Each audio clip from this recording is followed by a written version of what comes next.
Para mí representar al país fue tal vez de los sueños o de las situaciones que uno de chiquito pensó que tal vez nunca iba a poder vivir. Tampoco es que me inicié en el deporte con ese objetivo, ¿no? de llegar a esa situación. Tal vez la primera vez fue cuando te dan la posibilidad de representar a tu país en Copa Davis, lo cual es como que ahí entras en esas revisiones, ¿no? Cuando entras a la cancha te remontás a tus orígenes, cómo empezó, mirá cómo fue. Y entonces es algo que tal vez para el que nunca estuvo en una situación así es difícil de dimensionar, ¿no? Lo que significa, los temores, el miedo a no cumplir con las expectativas que se te pusieron, las que uno tiene. Y haberlo hecho por primera vez fue como una cuestión muy difícil de asimilar, muy difícil para mí, fue una cuestión bastante movilizadora de lo que significaba.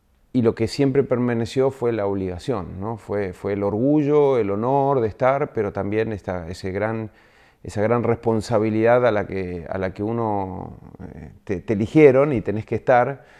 Y hay momentos que son más emocionales desde el goce, que tal vez no tiene que ver con los nervios previos a un partido o el estar dentro de una cancha con dificultades, como puede ser los Juegos Olímpicos cuando uno de repente está en un desfile en la ceremonia inaugural, ¿no? Que ahí es mucho más, es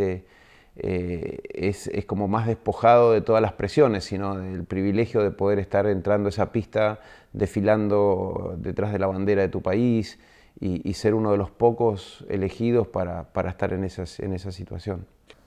Cuando ves a jugadores como Messi, como Mascherano, ¿comprendés lo que sienten, la presión que sienten? Sí, lo comprendes mucho y tal vez esa comprensión te lleva a ser menos crítico cuando las cosas no funcionan, porque no hay deportista en el mundo que le dé lo mismo si lo hace bien o lo hace mal, si lo critican justa o injustamente. Nadie está exento de padecer esas críticas. Por sobre todas las cosas, el haber estado tan cerca de haber sido tal vez el mejor equipo de la historia, porque 3 finales jugadas, de las últimas 3 finales jugadas, 2 las pierden por penales y una la pierden en el tiempo adicional.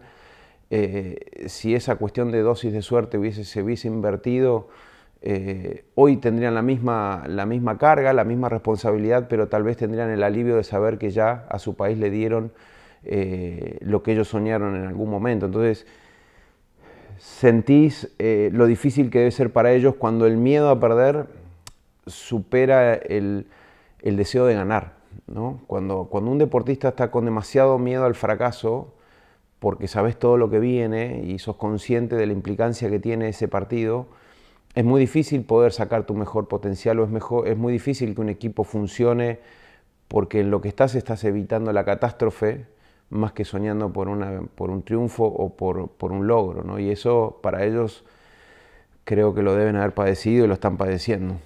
El tenis, ¿qué te dio? Te diría tal vez mucho más de lo que me imaginé.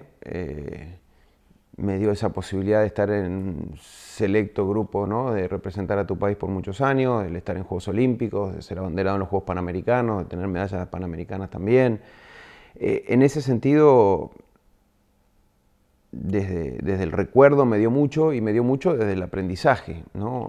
Y hoy yo lo valoro mucho más, porque hoy a un chico es muy difícil explicarle que los procesos en el tenis o en el deporte son muy largos, y que cuando un jugador se emociona porque le salieron bien las cosas fue producto de horas y horas y horas y horas de esfuerzo, de sacrificios. Y cuando uno habla de eso es concreto, es doble, triple entrenamiento, es que las cosas no funcionen, el entrenar como el mejor y funcionar mal, y que no, y vas al vestuario y encima que vos sos el más amargado de todos y el que más se critica, también sos cuestionado. Entonces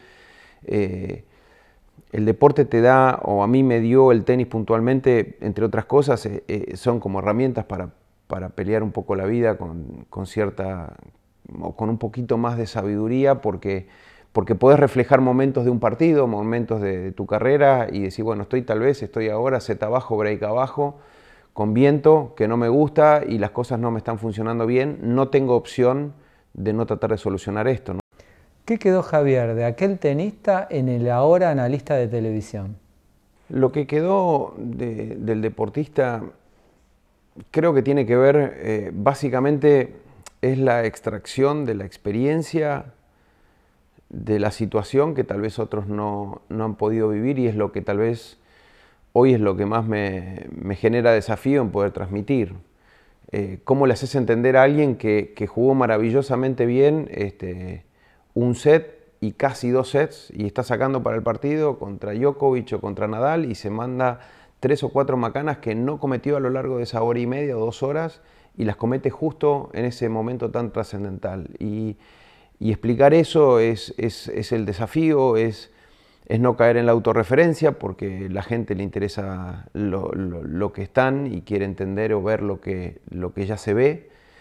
Mi función concretamente en el comentario o análisis de partidos tiene que ver con dar algo que no se ve, porque si el tiro estuvo bien ejecutado y el passing fue bueno o el saque fue espectacular, ya está visto, no hace falta explicarlo. O sea, un buen pase no hace falta. Tal vez lo que podés es ponerlo en el contexto en que ese jugador tuvo la visión para generar tal o cual jugada o tal o cual ejecución en ese momento, con esa dificultad y con todas las condiciones que se van dando. Creo que eso es lo que uno trata de extraer y ponerlo como para sumar en una transmisión. ¿Cuál es tu mirada sobre el tenis argentino? El momento del tenis en general siempre hay que tener como la vista puesta en dos grandes escenarios. Una es la realidad, una es el momento y en quienes están jugando bien, que son los que te mantienen vivo el deporte, los que te mantienen la afición conectada, que los chicos siguen teniendo referentes locales. Caso del Potro, que te genera una ilusión que si en Wimbledon, si tal o cual pierden, de repente y el cuadro se le presenta favorable, puede acceder a ser campeón o a llegar a instancias decisivas, o mismo Schwartzman. Y la otra mirada está puesta en los que van a reemplazar a esos jugadores, ¿no? Y tal vez lo más visible no tiene que tapar lo segundo, es decir, lo primero que dije no tiene que tapar lo segundo, que es en el mientras tanto. Del Potro ya tiene su propio equipo, su propia ayuda, su propio no sé qué, y bueno, todos tienen que estar también mirando a que ese recambio sea superador, sea mejor, que no queden chicos en el camino por faltas de recursos, que las dificultades que presenta un país se solucionen y que los ojos no vayan puestos, o que las empresas entiendan a que está bien, le conviene obviamente que una publicidad la haga y esté la cara del Potro, pero también se necesita en que tal vez hay 2 o 3 del Potros por ahí dando vuelta, que todos tratamos de que puedan lograr su objetivo para el bien común, y ahí es donde apostar a largo plazo creo que hoy es lo más difícil. El recambio es clave, y lógicamente que después de haber tenido la generación anterior, que es la de, bueno, Gaudio, Coria, Nalbandián, Chela, Caleria, Casuso, Caña, Zabaleta y todos esos que dieron una etapa que fue de la mejor de la historia del tenis, tenés el desafío de seguir generando jugadores, y eso es una función lógicamente de los gobiernos, de la Asociación Argentina de Tenis, y de poder bajar herramientas a los entrenadores para que ellos puedan seguir trabajando y generando buenas generaciones futuras. Uno tiene la imagen que el tenista es un deportista solitario, que no participa en la comunidad. ¿Esa es la real imagen?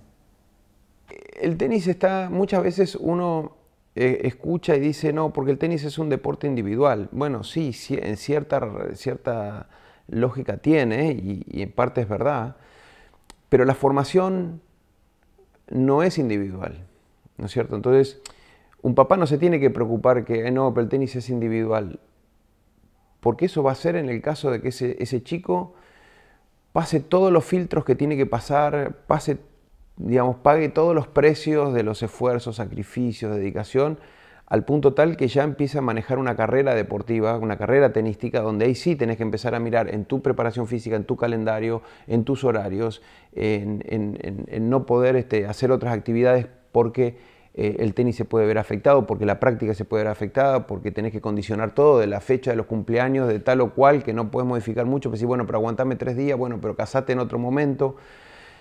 ahí sí te convertís, se convierte en algo individual, pero la formación es grupal, o sea, nosotros íbamos a competir todos en equipo y en grupo, después nos tocaba jugar 1 hora al día o hora y media al día individualmente, pero estábamos todos entrenando juntos, ayudás a tu compañero a que tiene que trabajar sobre tal o cual situación y vos sos sparring de él y a los 5 minutos él es sparring tuyo. En ese sentido es muy cooperativo y está bueno que se entienda que la formación es grupal.